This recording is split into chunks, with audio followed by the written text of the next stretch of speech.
Tengah malam itu suasana rumah mewah milik seorang miliarder bernama Ardi tampak hening, hanya suara jam antik di ruang tamu yang berdetak pelan, namun ada sesuatu yang membuat Ardi gelisah. Matanya tak bisa lepas dari bayangan pembantunya Sari yang baru beberapa bulan bekerja di rumah itu. Sari dikenal sederhana, pendiam, dan selalu menunduk bila berbicara, tak pernah terlihat mencurigakan, tapi malam ini entah kenapa naluri Ardi mendorongnya untuk memperhatikan gerak-gerik perempuan itu dari kamera CCTV yang tersembunyi di sudut lorong. Dilihatnya Sari melangkah pelan keluar kamar dengan membawa tas lusuh di tangannya. Wajahnya terlihat pucat seakan menahan sesuatu. Ardi yang biasanya cuek justru merasa penasaran. Tanpa pikir panjang, ia segera mengambil jaket dan kunci mobilnya lalu keluar diam-diam mengikuti langkah Sari dari kejauhan. Sari berjalan cepat menyusuri jalanan gelap kota menuju arah yang tak biasa. Setiap kali Ardi mengikutinya dari belakang, jantungnya berdegup kencang. Ada rasa aneh bercampur cemas. Tak biasanya ia peduli pada kehidupan pribadi seorang pembantu, tapi malam ini ada yang terasa berbeda di matanya perempuan itu, seakan menyembunyikan rahasia besar, dan Ardi ingin tahu apa itu. Setelah hampir setengah jam berjalan, Sari berhenti di depan sebuah gedung tua terbengkalai. Ardi mengerutkan dahi. Kenapa seorang pembantu datang ke tempat seperti ini di tengah malam? Dari balik bayangan pohon, Ardi mengintip melihat Sari membuka pintu besi berkarat lalu masuk ke dalamnya. Tanpa ragu Ardi pun perlahan menyusul dan mencoba mendengarkan suara samar yang keluar dari dalam bangunan itu. Gelap, berdebu, dan penuh bau lembab. Langkah kaki Sari bergema di dalam lorong panjang lalu terdengar suara batuk lirih seorang anak kecil. Ardi menahan napas. Ia melihat dari celah pintu kayu rapuh di dalam ruangan ada seorang bocah kurus terbaring di atas tikar tipis. Wajahnya pucat dan tubuhnya menggigil. Sari berjongkok di samping anak itu mengusap keningnya dengan kain basah sembari menangis lirih. "Maafkan ibu, nak, ibu belum bisa bawa kamu berobat. Tunggu sebentar ya, ada sedikit makanan," ucapnya dengan suara parau. Ardi tercengang. Ia baru tahu ternyata Sari memiliki anak yang sakit parah dan sengaja menyembunyikannya demi tetap bekerja di rumah mewahnya. Entah kenapa hatinya terenyuh melihat sosok perempuan sederhana itu berjuang sendirian untuk anaknya. Lalu Ardi mendengar suara lain dari arah sudut ruangan. Seorang pria berambut kusut dengan tatapan tajam muncul dari balik bayangan menatap Sari. "Kau terlambat bawa uangnya. Mana janji kamu, Sari, kalau tidak anakmu yang jadi taruhannya?" Pria itu bersuara dingin penuh ancaman. Sari gemetar, tangannya merogoh tas lusuhnya dan mengeluarkan beberapa lembar uang lusuh. "Ini semua yang aku punya, tolong jangan sakiti anakku," jawabnya terbata. Ardi terperangah, jantungnya serasa berhenti. Ternyata Sari bukan hanya berjuang melawan kemiskinan tapi juga terjerat oleh orang jahat yang memanfaatkan kelemahannya. Namun yang membuat Ardi semakin bingung adalah ketika pria itu menoleh sebentar ke arah pintu seakan sadar ada seseorang yang mengintai. Mata mereka bertemu sesaat. Ardi merasa seolah pria itu mengenalnya tapi tak bisa mengingat dari mana. Perasaan takut bercampur bingung menyelimuti pikirannya. Ia tak menyangka hanya karena mengikuti pembantunya diam-diam ia justru menemukan sebuah rahasia gelap yang bisa mengubah hidupnya selamanya.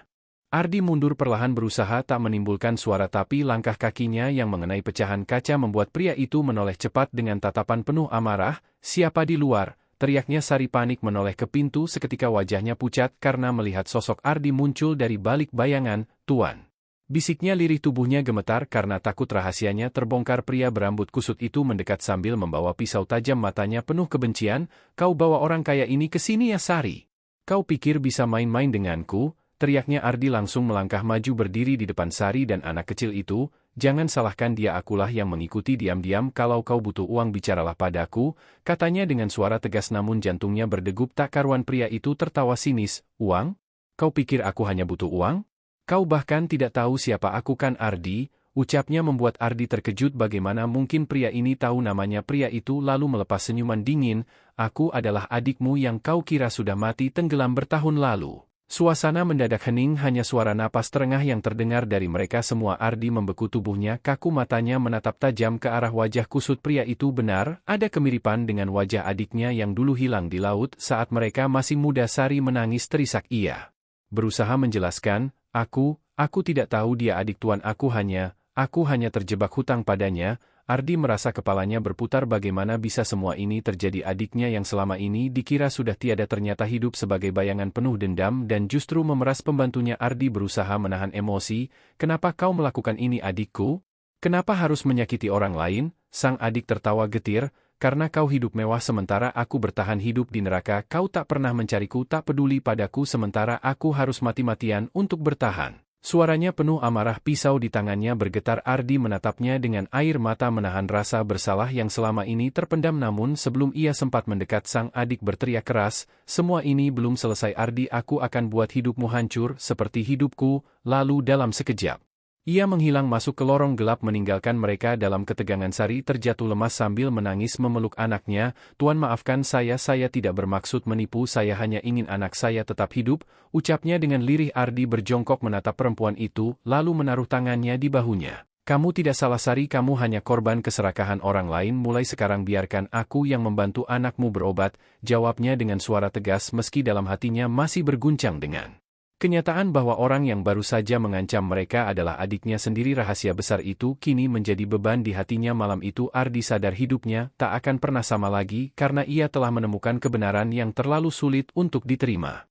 Malam itu berakhir dengan kebisuan panjang. Ardi membawa Sari dan anaknya pulang ke rumah mewahnya, sementara pikirannya terus dihantui wajah kusut adiknya yang selama ini ia kira sudah mati di dasar laut. Ia tak bisa tidur, tubuhnya gelisah, matanya merah dan pikirannya berputar. Di satu sisi ia ingin membantu Sari dan anaknya, tapi di sisi lain ada beban berat karena rahasia keluarganya terbongkar begitu saja oleh kenyataan pahit. Pagi harinya kabar tentang Sari yang ternyata memiliki anak tersebar di kalangan pembantu lain. Beberapa di antara mereka mulai berbisik-bisik, ada yang menatap iba, ada pula yang mencibir merasa Sari telah membohongi majikan. Namun Ardi justru semakin tegas membela perempuan itu.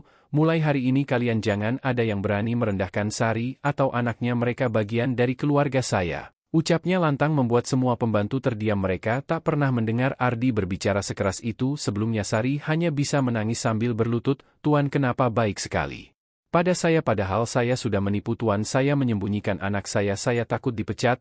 Ardi menggeleng menatapnya lembut, "Kamu hanya seorang ibu yang berjuang demi anakmu, tidak ada yang salah dengan itu," ucapnya. Namun jauh di lubuk hatinya ia tahu ada rahasia besar yang belum selesai. Ia tidak bisa mengabaikan fakta bahwa adiknya hidup dalam kegelapan dan dendam. Tak lama kemudian sebuah kabar mengejutkan datang dari televisi. Seorang pria dengan wajah yang mirip adiknya muncul dalam tayangan berita. Ia disebut sebagai dalang dari berbagai kasus pemerasan dan penculikan di kota. Wajahnya terpampang jelas, meski lebih kumal, namun tak diragukan lagi itu adalah dia. Jantung Ardi berdegup keras, tangannya bergetar. Ia sadar bahwa ini bukan sekadar masalah keluarga, tapi bisa menjadi ancaman besar untuk semua orang termasuk Sari dan anaknya. Beberapa hari berlalu, suasana rumah terasa lebih tegang. Ardi selalu merasa diawasi, bahkan di halaman rumahnya sering ditemukan kertas lusuh bertuliskan pesan ancaman, "Kau sudah mengambil apa yang jadi milikku, bersiaplah." Ardi membaca itu membuatnya semakin takut, bukan untuk dirinya tapi untuk Sari dan anak kecil yang kini tinggal bersamanya. Setiap malam ia tak bisa tidur. Ia berjalan mondar-mandir di ruang tamu, menatap layar CCTV, mencoba memastikan semua aman. Namun suatu malam tiba-tiba listrik padam, seluruh rumah gelap gulita, alarm berbunyi keras dan terdengar suara kaca pecah dari arah belakang. Ardi segera berlari. Sari berteriak histeris memeluk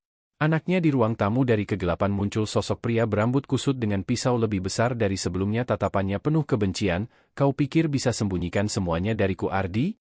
Kau bahkan merebut perempuan yang harusnya menemaniku," ucapnya dengan suara serak penuh amarah. Kalimat itu membuat semua orang terperangah. Ardi mengerutkan dahi. "Apa maksudmu, Sari?" tanya Ardi dengan suara bergetar. Sang adik tertawa getir. "Kau kira Sari hanya pembantu? Kau salah besar, dia adalah orang yang dulu pernah aku cintai, orang yang harusnya hidup bersamaku bukan denganmu. Tapi karena kau orang kaya, dia lebih memilih bekerja padamu." Sari terdiam, tubuhnya gemetar, wajahnya penuh air mata.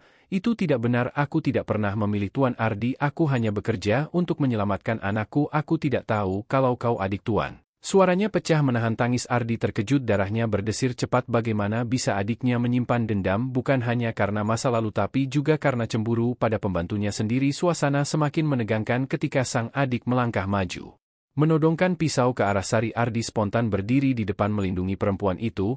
"Kalau kau ingin balas dendam, balaslah padaku, jangan libatkan dia," ucapnya tegas. Namun di detik itu juga sesuatu yang lebih mengejutkan terjadi. Anak kecil yang terbaring lemah di pangkuan Sari tiba-tiba bersuara, "Ayah!" Semua orang membeku. Ardi menoleh perlahan, matanya membesar. Anak kecil itu menatap langsung ke arah pria berambut kusut. "Ayah, jangan sakiti ibu," suaranya lirih namun jelas. Sari langsung menutup mulut anaknya, panik, wajahnya pucat. Ardi terhuyung ke belakang, kepalanya berputar, pertanyaan demi pertanyaan muncul. Siapa sebenarnya anak itu? Benarkah anak itu bukan hanya sekadar anak Sari tapi anak kandung adiknya sendiri? Sang adik menatap bocah itu dengan mata melebar lalu pisau di tangannya terjatuh ke lantai. Kau benar-benar anakku, suaranya gemetar penuh kebingungan. Sari menangis keras memeluk anaknya, ya dia anakmu tapi aku tidak pernah ingin melibatkanmu, aku hanya ingin menjauhi kehidupan lamamu yang penuh kekerasan, aku ingin menyelamatkan anak ini dari bayang-bayangmu. Ucapnya dengan suara parau. Ardi berdiri membeku, tubuhnya kaku, dunia seakan runtuh di hadapannya, rahasia demi rahasia terbongkar. Malam itu ia sadar bahwa anak yang selama ini ia coba selamatkan adalah darah daging adiknya sendiri. Pria berambut kusut itu menjerit keras lalu berlari keluar rumah menghilang dalam kegelapan meninggalkan pisau dan keheningan yang menusuk hati. Sari terisak keras, tubuhnya lemas sementara Ardi hanya bisa berdiri menatap langit-langit tanpa kata, pikirannya porak-poranda. Ia tak tahu harus merasa lega karena Sari dan anaknya selamat atau hancur karena kenyataan bahwa keluarga mereka ternyata lebih rumit dari yang pernah ia bayangkan. Malam itu menjadi saksi bisu bahwa sebuah keputusan sederhana mengikuti pembantu diam-diam justru membuka rahasia besar yang mengubah segalanya. Ardi kini hidup dalam kebingungan, siapa sebenarnya musuh, siapa yang harus ia lindungi, dan apakah ia siap menghadapi dendam yang mungkin akan kembali suatu hari nanti.